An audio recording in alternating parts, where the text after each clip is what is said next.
I'm a 25-year-old female, and this happened maybe 8 to 9 years ago, and I was 16 to 17 years old then. I'm from a small village, and I went to school in the nearest big city, which was about 40 kilometers away, about 25 miles. Because public transportation was so bad, I had no way to get home unless they came for me, or I had to walk 4 kilometers. I lived in a dormitory during the week in the city where I studied. I stayed in the city during the week and went home on Fridays, then back again on Sundays. I always get off the bus at the main station when I arrive in the city around 2 p.m. My boyfriend, who came from another town, also studied in the city. He came by train. Every Sunday, I waited for him at the station for about an hour and a half and then went to the dormitory together. That day was no different. I was waiting for him sitting upstairs at the station in a spot where I could see the entire ground floor from above. I had my headphones in and on my phone just sitting there. Out of the corner of my eye, I noticed a homeless woman wandering around. She sometimes stood still and looked around, but I didn't pay much attention. There are a lot of homeless people in that area. Time passed. I was still sitting, headphones on, phone in hand. Then I saw the homeless woman start walking in my direction. I still didn't think too much of it. When she was about a few feet away from me, I noticed she was talking to other people who were sitting nearby, probably asking for money. A few moments later, she had started walking toward me again. I saw her, but I didn't lift my head. Then she stopped in front of me. That's when I looked up. She just stared at me. Her eyes looked like she was high on something, and she was slightly swaying. She was dirty, honestly disgusting to look at. Some green liquid was dripping from the corner of her mouth, and her face was dirty. She wore a thick coat, gray pants, black boots, even though it was spring, and had a black backpack. She had brown hair, brown eyes, looked around 40 years old, though she could have been younger. I saw her lips moving. She was talking to me. I took out my headphones and gave her my attention. I'm not a rude person, and I always try to speak kindly to people. But when I removed my headphones, she just went silent, just stared at me. "What? Could you say that again?" I asked her. Then she spoke again, but I didn't understand a single word, just mumbling. She stared at me with those glassy eyes. I just shook my head. "Sorry, I can't understand what you're saying," I told her and looked at her. At this point, I felt my heart beat faster. I got scared. I didn't know what she wanted, and something about her made me feel really uncomfortable. She started mumbling again, and while she mumbled, she began searching for something in her coat pocket with her right hand.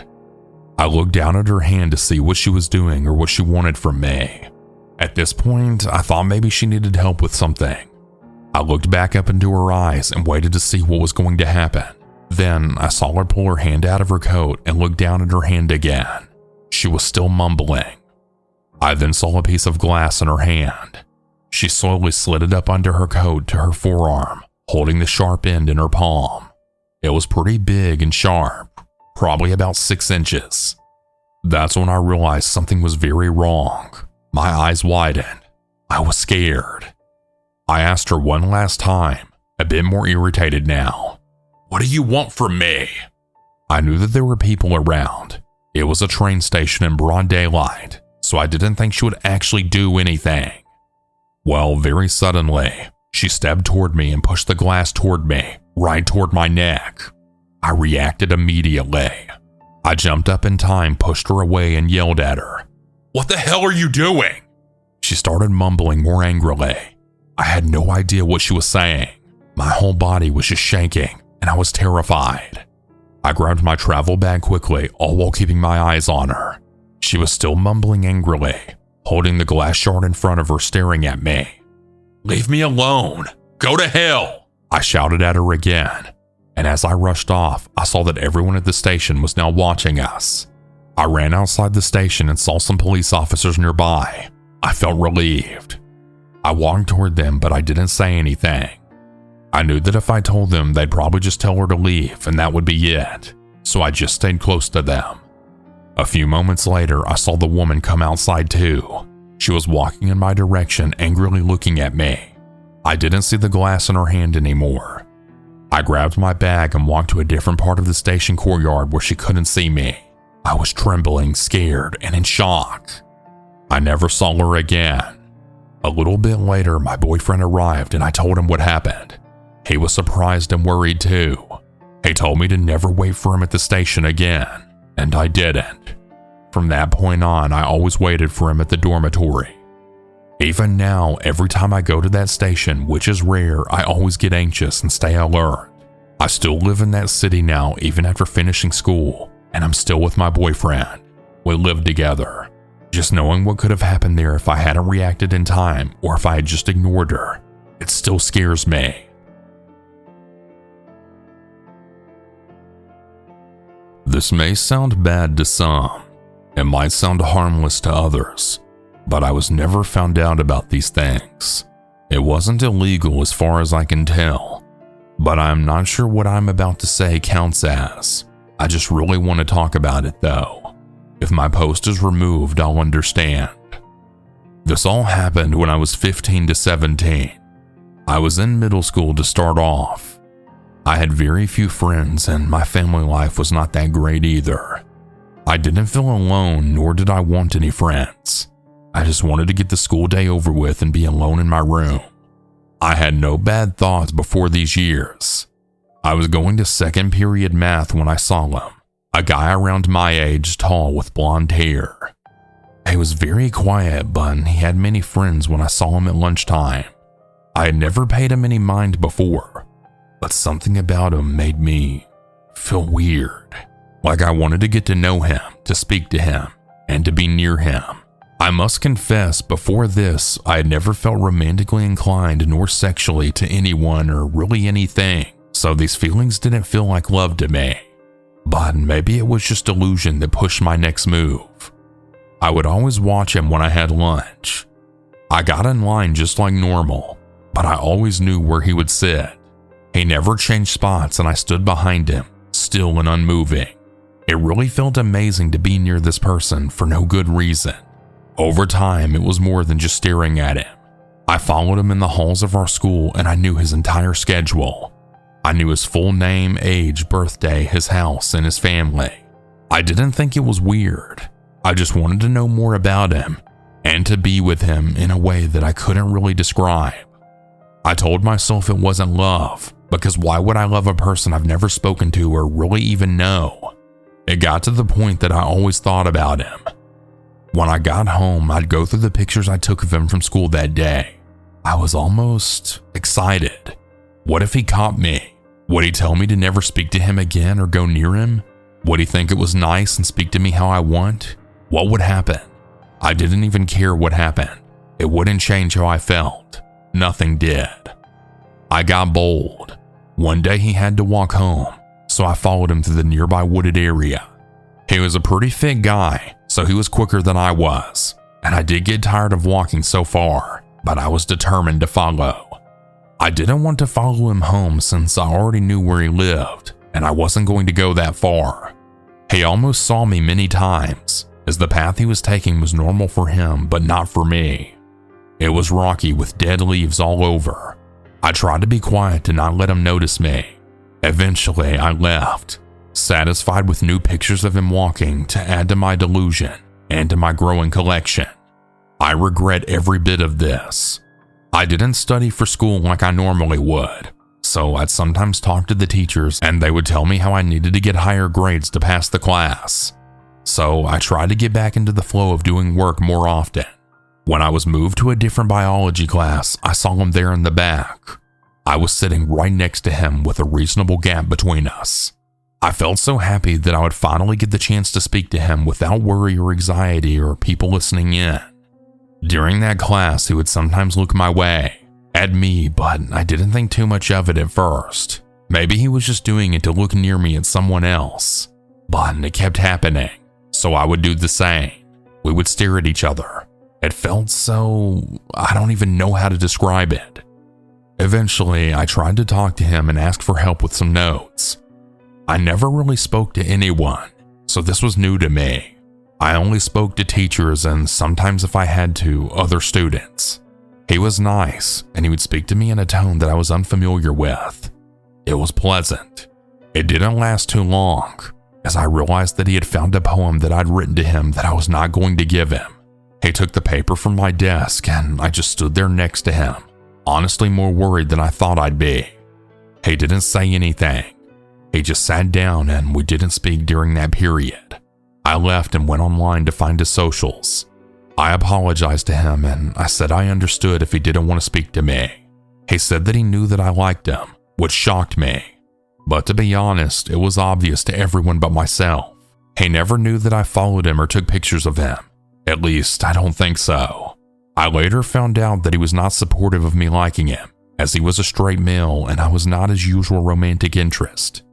Over time, I did stop following him, and I never spoke to him after that, but he would still stare at me very often.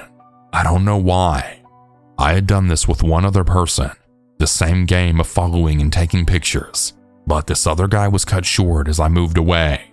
I honestly don't know what compelled me to do these things. I hope I don't do them again. I now live happier than when I was in these situations, so I hope things can sort themselves out for me mentally. The story may not sound so bad, but I left out details on purpose due to them being private and somewhat disturbing.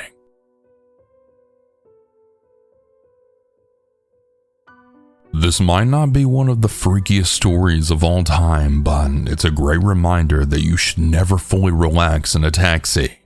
In the place where I live, the taxi service is pretty well developed. We have a global app where you have an ID as a passenger and the driver has one too. There's a rating system so you know what to expect, and people get punished for doing bad things. You feel pretty safe with that system. It's not like the old days of completely random taxis. I've never had any serious trouble with drivers, until yesterday. I needed to travel from one small town to another, passing through a big city. Everything felt off from the very start. The taxi was showing up weirdly on the app's map, but I thought, oh well, that happens. The internet and GPS can be glitchy sometimes. Eventually, the driver arrived and we started the trip. Right away, something just felt wrong. The driver didn't mark that the drive had started in the app. I didn't even see the awaiting status, which drivers sometimes use to get extra cash for waiting. I usually tolerate that, but this was just strange. We were also taking an unusual route, not the one I'm used to. I even had a weird thought. What if he starts heading in the wrong direction? Not toward the city center, but out to the suburban area instead. And damn, he did. He had been pretty silent since the beginning of the trip, and it became very clear that this was not an accident.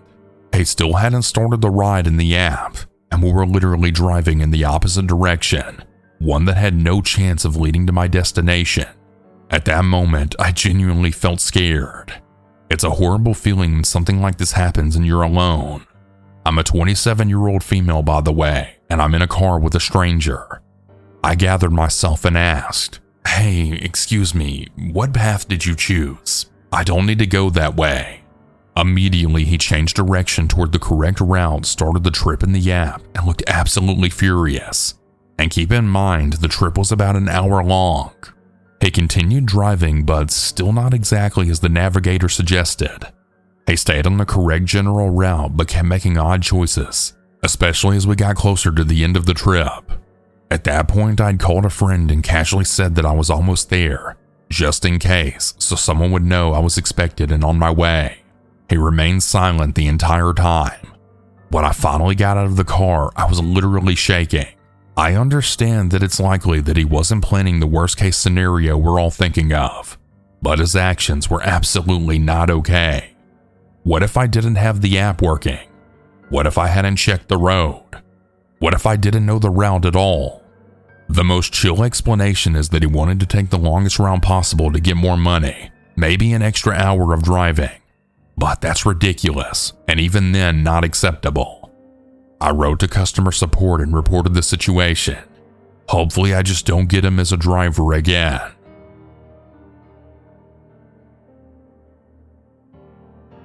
So, my story happened a few years ago when I was 10 or 11. At that time, my mom and dad had just divorced and my mom moved into a small apartment. The building had 2 apartments per floor right across from each other. In the first few months, we never really saw the neighbor who lived in front of us, but suddenly, we started seeing him more often. I remember the first time I saw him. It was behind the building in the small garden. He was there with his dogs, and I don't know if I felt scared.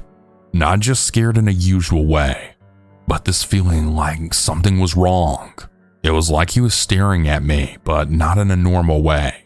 I couldn't explain it, but it made me feel uneasy. There was just something about him, his presence, that felt strange, even though I couldn't pinpoint what exactly it was. It just felt wrong. A few days later, he came to our apartment and he asked my mom if he could buy me toys and even underwear. My mom was naturally scared. I don't know what happened next, but I just know that she kicked him out of our apartment right away. Then about 2 weeks later, it was around midnight. My room was right next to the front door, and I suddenly started hearing knocking, but it wasn't just regular knocking. It was like someone was trying to force the door open by jiggling the handle. It started slow at first, but then it got faster and faster. I could hear it and my heart started racing. I was frozen in fear. I tried to get up to wake my mom or even look through the peephole, but I couldn't move. I was so scared that my body just wouldn't cooperate. I know that it wasn't a dream or anything. I knew it was real. I could feel the panic in my chest. After that, my mom and I moved out quickly, and we never saw him again. But since then, I've really developed this weird paranoia that never really goes away. It feels like my brain keeps playing tricks on me. I hear a little noise and suddenly I'm convinced someone's in the house. I keep imagining things that aren't there, like someone hiding in the hallway, watching me from the dark. I know it sounds irrational, but it doesn't feel that way at the moment. It's like my body freezes, my heart races, and I can't move, just like that night. And it comes in waves. Some days I'm totally fine, and others it all comes back stronger than ever. I start thinking someone might come back, that someone might already be inside. Even when I lock the doors, double check everything, I can't fully shake that feeling. It's exhausting, and I hate that it still has this power over me. It's honestly really not fun. I feel ridiculous sometimes, but it happens out of nowhere, and I just can't stop the fear. It's completely irrational, but it's there, and sometimes it feels like I just can't escape it. And a few years later, someone actually broke into our house. It was a guy who was drunk or high, and I don't think he even had bad intentions. He was just lost, but that didn't make it any less scary. The paranoia is still there, even though I try to remind myself that it's just my brain playing tricks on me. Anyway, that's my story. I know it's not the scariest one, and it probably won't be as interesting to others, and it's my first one, but I just needed to share it. I don't know how to get over it. If anyone has had similar experiences or feelings, I'd be happy to talk about it. Thanks. Warning: the following story mentions animal cruelty. You may want to skip this one. This little story is from 2012. I live in Canberra, Australia. We're an incredibly boring place 99% of the time. Not much happens, but when it does, everyone hears about it. I just started year 11 at a new school. The last 2 years of high school are done at a separate school, which we call college, to year 7 to 10. Everyone's about 16 to 18 at this campus. I was a bit of an overachiever when it came to English, so I was placed in a class of 6 or 7 other overachievers in an experimental English class taught by the deputy principal in charge of my grade. Basically, rather than physical books and assignments, the school wanted to trial a totally digital format, which I hated, by the way. We worked almost exclusively on our personal iPads that we had to bring to each lesson. Even though the class was small, I don't remember much about most of the kids. They weren't particularly interesting, I guess. I kept to myself after the collapse of my high school friendship group and sat next to the other quiet kid in this particular class. I'll call him Jimbo. Jimbo was even quieter than me. I got myself in trouble a couple of times for challenging the teacher's views, but I honestly do not remember this guy ever saying a word. One lesson for some reason that escapes me where we were discussing our pets. Jane talked about her cat, Bob about his dogs, whatever. It was one of the few times I contributed without challenging the teacher even. Jimbo still said nothing, just flicking idly through his iPad and leaning back on his chair as he very often did. A couple of weeks into the year, I finally found a few new friends to hang out with on breaks. Jimbo was absent from class, and then the next and the next. This kid just disappeared, and after another couple of weeks, I asked the deputy where he was. This dude hated me, so he literally rolled his eyes, shoved past, and said nothing. I shrugged it off because I knew the teacher was a dickhead, but I was still curious. I brought it up to my new mates because it's not common around here for a kid to just stop showing up to school. We're a small city. Someone always knows something. If he'd moved schools, someone would have heard. There had to be some kind of explanation for the sudden extended absence. One of my new buddies took me aside. I'll call him Jerry. Jerry was a good, goofy guy. He was the type to always joke around. So when he pulled me aside all serious, I knew that something was off. Jerry and Jimbo had been friends back at their old high school. At some stage over the summer holidays when Jerry had visited him, Jimbo had spilled a glass of milk in his kitchen. Jerry laughed about it, but Jimbo demanded he clean it up, even though Jerry obviously wasn't the one who made the mess. Jerry turned his back, and the next thing he knew, Jimbo had a knife to his throat and made him clean up the spill at knife point. But it gets worse. So much worse. He tells me that Jimbo's iPad was absolutely packed with videos. Videos of him doing the most disgusting subhuman things to animals. Primarily dogs. I physically can't bring myself to write the specifics of what he did to those poor souls. Think the BTK killer, but without the people. He'd been stealing them from backyards and luring strays. There was even a teacher at the school who had come to find out why his dogs were going crazy so late, and then he saw Jimbo scamper off into the night. There was a vast paddock not far from the school that I used to go smoke weed in, because the grass was tall enough to keep us relatively well hidden from the rest of the world. Absolutely huge, a good kilometer square if not more. That specific paddock in question I learned had been his killing fields. I was just getting high in the opposite corner, closer to the houses that lined one side. If we decided to venture diagonally across for whatever reason, we very possibly could have come across something he'd done. The iPad that he'd recorded it all on had been less than a foot away from me for weeks. He'd flicked through the images of what he'd done so casually in that little classroom of 6 or 7 students. Hell, he knew that each one of us had pets. He also had a bucket list found on the iPad, the top item of which was graduating to killing humans. From what I know, Jimbo was convicted for animal cruelty, and nobody's heard of him since.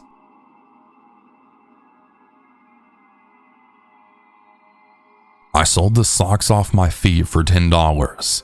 Someone bought the socks off my feet at the grocery store. Alright, so for some context, I'm a 30-year-old female and live in the Midwest United States. About a week ago, I was shopping at my local grocery store for a few things that I needed. I noticed a man near me in the dairy section looking at me intently a little bit, so I smiled as I walked away. I go through the checkout line and bag up my groceries and head out to my car. As I'm loading my items into the back of my car, the same guy I saw in the store pulls up behind my vehicle and says, "Hey, I have a question for you." And I just said, "Sure, what's up?" He then says, "Can I buy your socks?" At this point, I'm thinking that I must have heard him wrong, so I ask him to repeat the question, and he proceeds to ask the same question. "Can I buy your socks? I'll pay you $10 for the socks on your feet." I said, why? Then he said, "You know, it's kind of my thing." I replied, like a foot fetish sort of thing? To which he then said, "Yeah, something like that."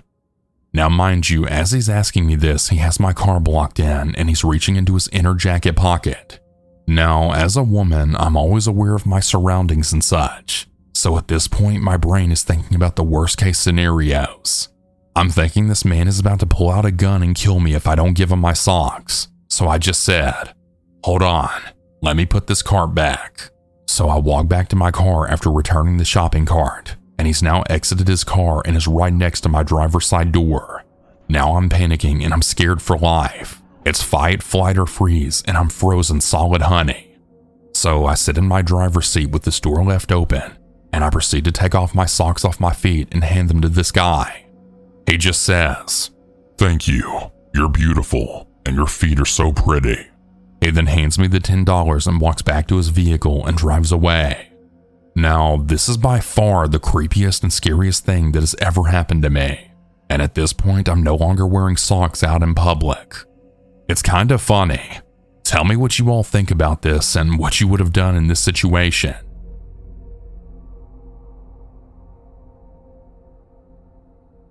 This happened about 1 hour ago, so my memory is still fresh. First off, I am living very rural in a small village with maybe 10 to 15 houses, but close to the highway. You can drive there within maybe 5 minutes, and also about 10 minutes away from the town. If you cross the street, it just takes you about a 10-minute walk to reach the forest. First Christmas Day. In the afternoon, my partner and I decided to go for a little digestive walk as we were really stuffed from all the food. It was about 5 p.m. and already dark when we left, and we had a big and bright LED flashlight with us. I also took my camera and my flash, as I love taking pictures of nature at night. We decided to walk on a little country road towards the forest and then turn right, following a small graveled cycle track close to the forest border, which connects our village and the next. It's maybe about 15 to 20 minutes of walking between villages. In the middle part of the track, you have to walk through a small bit of forest. It's rather dark and the trees are very high and quite dense. When we entered, I saw our flashlight reflecting on something, and I recognized a car being parked there on the side of the track close to the trees. This struck me as odd, as cars are not allowed to drive there and the path is very narrow and hidden, so I was a bit cautious. My partner pointed to the light inside of the car, and it seemed to be empty. I also noticed the windows were frozen, so it must have been parked there for a while. A bit in the front of the car, I spotted a tree with an intriguing structure, and I asked my partner to point the flashlight towards it, so that I could focus better and photograph it with my flash. After I took a few images, my partner told me, there's someone standing behind us in the middle of the road, is looking at us. Nobody was following us the whole way. I kept looking around and behind us occasionally, because at this time in the evening and close to the border of the forest there are boars sometimes. Also, it's mating season, so they're more aggressive than usual. Indeed, there was a man standing behind us, staying out of the flashlight's reach. He wasn't saying anything, just standing there and facing us. At first, I thought he might be startled, as it may seem a bit weird if someone's just taking photos around your car. It was not even legal to drive on that path with the car. I decided to get up and confront him from a distance, explaining to him that I was just taking photos of the tree. He didn't react and still just stood there. I then went on to ask him if he needed some light, and he replied that this wasn't necessary. It was odd, but I was still calm, sure about there being a normal explanation for his behavior. Nonetheless, my partner and I both just decided to get the hell out of there and followed the path leading to the next village. It was maybe 5 to 7 minutes until we reached it. I remembered the letters on his license plate, not the numbers though, unfortunately, and Googled it, and it turned out that he was from a city about 6 hours away from our village. Mind you, the country I live in is in a very strict lockdown right now, so you're only allowed to travel even by car if you have very urgent reasons. After we reached the first lantern of the next village, we looked back and observed the car driving a bit out of the forest, turning around and going back inside. I was able to see that he parked there again and turned the lights off. He didn't leave the forest. We went home on a much longer way than initially intended, as I didn't want to go back there for obvious reasons. Our flashlight battery died on the way, and my phone battery was low, so I didn't want to call the police back then. But I called them as soon as I arrived home and gave them all of the details. Big regret that I didn't memorize the whole license plate, but it was just so surprising that I seriously didn't think about it. Also, it only occurred to me as really strange when I thought about the frozen windows and that he could have impossibly walked behind us, plus him having no light and not responding. He did seem to be sneaking up on us when I sat down to take the photo. I think I was very lucky to have my partner, the camera, and the bright light with me. I don't want to imagine what could have happened if I was alone. Update. I forgot to mention this. When I told my housemate, she theorized that he may have been spying on the houses very close to the forest border, as you can easily look into their backyards without being seen. You have to walk a bit up the hill and further about 5 minutes. I think this is likely. I had the thought of photographing the driver when I entered the forest part of the path, but somehow I felt unwell about it and decided not to do it, despite it being an interesting scene. In hindsight, I believe this saved me, as he must have hidden behind the trees close to the car and forest entrance. If he was really planning a burglary, or worse, dumping a body, I think it's not unlikely he may have attacked me if he realized I had a potential photo of his car with a recognizable license plate. Update 2. We went back and found a tape marking on one of the trees, a very small hideout, more to store things than to sit in, as well as some cut off part of a backpack. I have no idea what the guy was doing, but I honestly don't even want to know.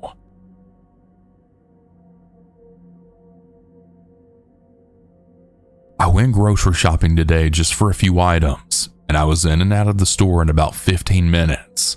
Towards the end, I just walked past a couple in an aisle when I heard, "There she is," and saw someone point their finger at me out of the corner of my eye.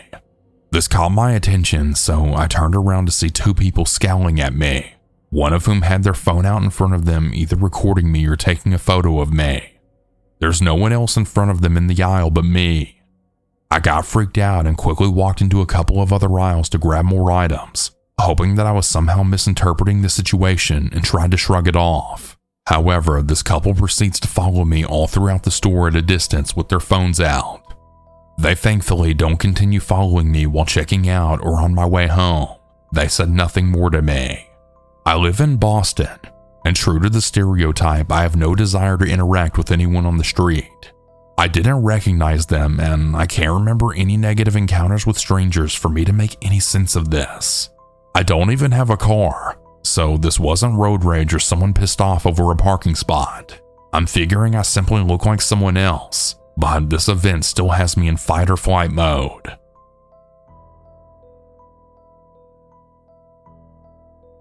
One year ago, I, 17 years old, befriended a young man who was 18 on Discord. We matched each other's humor and we had quite a few things in common. He was pretty secretive about himself, so it was always a surprise when he opened up, which kept me deeply invested in getting to know him. We got along very well and spent lots of evenings chatting and discussing different things. I got introduced to two more of his friends, well, more like classmates. Let's call them Steve and Luke. Their little trio had a strange dynamic. Steve and the young man that I much later got to know as Tom after he finally revealed his name were quite close and tended to treat Luke as their little plaything. This made me feel rather empathetic towards Luke, and I tended to take his side more in arguments, leading to them often joking that he'd show up to my house with flowers if I kept defending him. There was a slight rivalry between everyone in the former trio. My arrival only made things more tense, as all of them started to badmouth each other to me in private. Eventually, Tom and Steve began to avoid Luke and prevent him from joining our conversations. This continued for a while, until Tom suddenly became strange towards me. He started to fully delete all the messages he sent to me and unadded me everywhere. This happened a few times before I was fed up with all of them. I broke ties, and honestly, I should have never picked them up again. "Hey, remember me? We used to talk." "Who is this?" I said. "It's me, Steve. Tom and I made a Minecraft server. Mind joining?" I eagerly agreed and got invited into the corresponding Discord server. There were a few others in there as well who are not really relevant to the story. I got along with most of the people there, but especially with Steve. Even out of the Minecraft server and public group voice chats, we spent time together. We went down internet rabbit holes about Islamic pixie fairies with pride flags will save the universe and such. Our mutual interest in these rabbit holes filled much of the conversation topics when we talked. This changed after March 17th, 2024. when at 8 p.m. I received 8 missed calls from Steven with the text, "Pick up, you'll never forget this." "Wait, give me a moment," I said. "No, pick up. When do I ever call you randomly? It's important," Steve said. The call had lasted about a minute. Steve turned on his camera and asked me a short question that genuinely still makes me feel nauseous. "This is your house, right?" I remained silent for a good second, and I tried to deny it was my house. Then another voice spoke up belonging to Tom. "It was surprisingly easy tracking you down from your mother's Facebook backyard view pictures. When I tell you I felt sick to the bone, I remember quickly putting on a sweater and grabbing my phone. At the time, my mind worked on autopilot and I just wanted to get them away ASAP. My mother asked me why I was going out in the middle of March at 9 p.m. during a rainy night. At the time, I just lied to her that friends were there. "No way you were actually real," was the first thing Tom said when I opened the wooden gate in our garden. Both men stood with their backs to the streetlights, and I didn't have the balls to shine my phone flashlight onto them.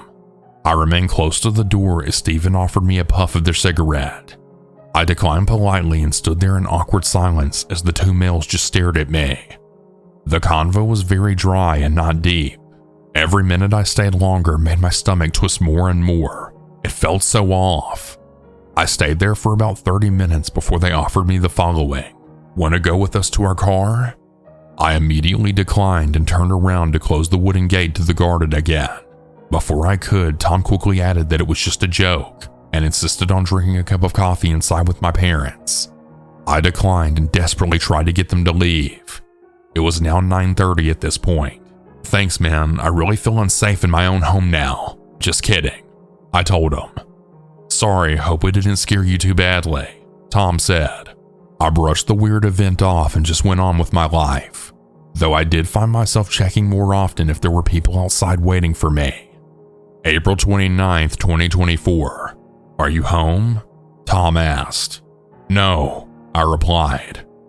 "Are you sure? The lights in your room are on," Tom says.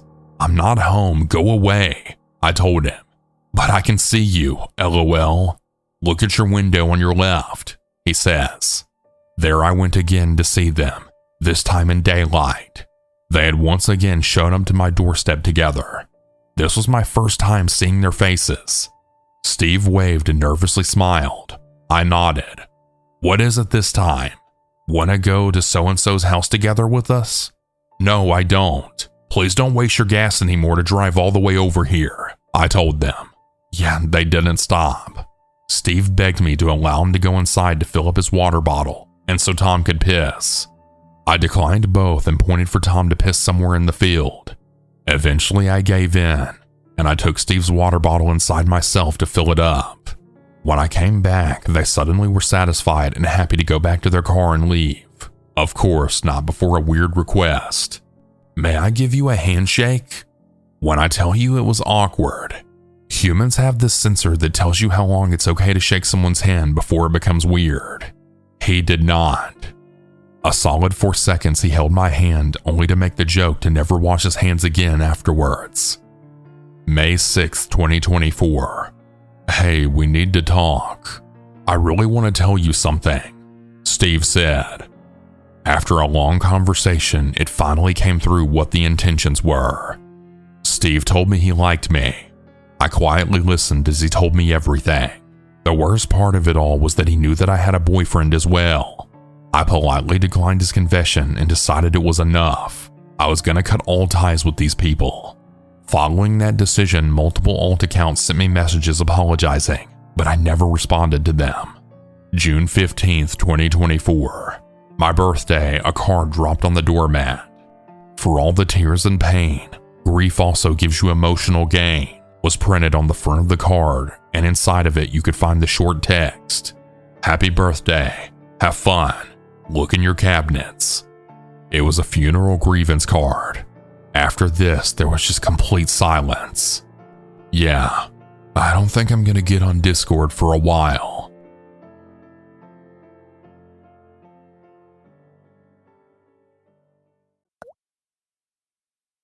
Hey everyone, hope you all enjoyed today's stories. Consider stopping by on my Kick streams sometimes. Now that I've officially face revealed, I'm streaming multiple times a week on Kick. And yeah, it'd be pretty cool to have you there. It's a pretty fun time, so consider stopping by. Anyways, hope you all have a good day. And remember to always stay